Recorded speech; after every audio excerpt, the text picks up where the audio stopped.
Remember that feeling when you meet someone special for the first time?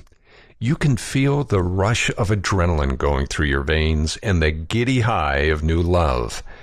Assuming the other person feels the same way, it's usually not too long before you are ripping each other's clothes off to experience mind-blowing intimate bliss amidst wonderings of, is this the one?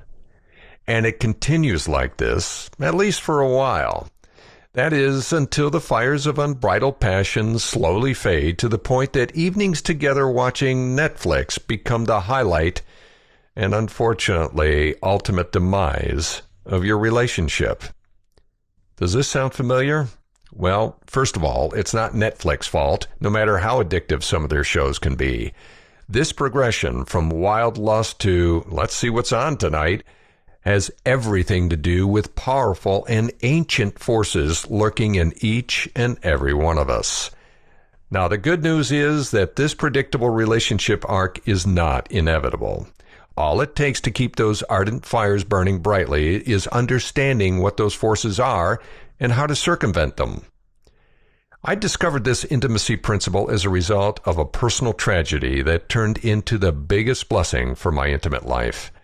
Thanks to this traumatic experience, I received deep insight as to what really drives intimate relationships.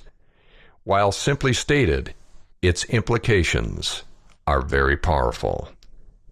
The way men and women are biologically and culturally wired gets in the way of what their hearts truly yearn for: deep, abiding, emotional, physical, and even spiritual connection. In essence, this biological and cultural wiring is all designed for the propagation of the human species. No matter how sophisticated, educated, or refined you may be, this wiring is at work in every romantic relationship. Because it is so ingrained in our very DNA, in fact, it impacts our behaviors and attitudes largely at the subconscious level. And if left unchecked, it will almost always result in the end of the relationship, or at best, an unacceptable settling in exchange for comfortable, if not passionate, companionship. The reason for this is that it's a battle between what we are inherently programmed for in terms of propagation of our species and our evolved needs for deeply meaningful connection, which is a higher level need. Men and women simply express these needs in different ways, especially as the relationship matures. Now, before we explore how to short-circuit this wiring in a way that fans the flames of true intimacy, I'll share with you how I came to this insight. Several years ago, I was struck fully and clinically impotent and lost my ability to ejaculate as a result of treatments for prostate cancer. Now, for many men, this is a fate worse than death, which is kind of how I felt about it when it first happened. What made it worse was the fact that I had just ended a 26-year marriage where during the last 11 years, we were effectively roommates. To say I saw the cruel irony in all this is, well, putting it mildly. Now, 6 months later, I met my current life partner. She is an utterly amazing woman who is very willing to explore other forms of intimacy, despite never previously having been with a man who had permanent erectile dysfunction. It was in this exploration of what was possible that the gift of my ED shone itself fully. Now, we've all heard of people being suddenly struck blind who then acquire exquisite sensitivity in their other senses of touch, hearing, smell, and so on. Something similar happened to me. As a result of losing my ability to function normally, sexually speaking, I was able to see for the first time how our deeply imprinted relationship wiring was getting in the way of true intimacy. My ED effectively short-circuited that wiring in a manner that eliminated the overpowering urge that comes over most men with a fully erect penis. Without this distraction, I was finally able to be fully present for my partner and match her sexual response profile, which for many women is very different than men's.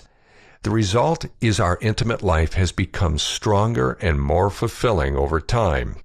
We now spend an average of 2 to 4 hours every time we make love. Her sexual response to my slowing down and being present is beyond what some very sexually active people consider even humanly possible. which is their quote, not mine.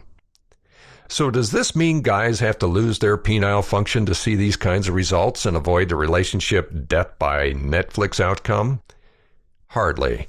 As a man, there are some easy steps you can take to circumvent this deeply embedded wiring, and in doing so, ensure a relationship that only gets better, more satisfying and exciting in all ways over time, and take your woman to sensual heights she never dreamed possible. Now, here are the 4 fundamental conditions I've discovered that seem to be necessary to facilitate consistently high levels of emotional as well as physical intimacy. The first one is to develop a strong emotional intimacy before getting physical. Without a deep sense of emotional intimacy as the very foundation of your relationship, the sex will simply start to fade, no matter how great it starts out. Number 2, remove the word performance from the bedroom. The idea of sexual performance is a very powerful and frankly damaging cultural imprint. Replace performance with presence, where each of you are fully present in both giving and receiving without goals or agendas. You do this and watch your sex life soar to heights you would never have considered possible. Number 3, ladies first, always. As old-fashioned as it may sound, there is solid reasoning behind this adage. Women often take far longer to, warm up during physical intimacy than men. This is especially true as women age beyond the childbearing years. Make a practice of focusing on giving to her before thinking of receiving, and you may very well unleash the tigress in her. And number 4, schedule your intimate sessions. The kind of physical intimacy we're talking about here may last for hours. Given that, it will unlikely be started with the typical come hither look that initiates many a quickie. Instead, it requires planning. You need to set a day and time where you both can experience the full depth of sexual and sensual expression without interruption or distractions. Think of these as the ground rules for achieving extraordinary intimacy with your partner that grows stronger over time. Now, here's the thing. If a fully impotent 64-year-old cancer patient and his postmenopausal partner can consistently have this kind of steamy, sensual experience, you most certainly can as well. In fact, likely much more. And in this scenario, Netflix can become part of your shared post-coital afterglow rather than the evening's main attraction. Thank you for joining us for another episode of Extraordinary Intimacy with Michael J. Russer. For all speaking, media interviews, and workshop inquiries, go to michaelrusserlive.com. For private intimacy coaching, send an email to coaching@michaelrusserlive.com.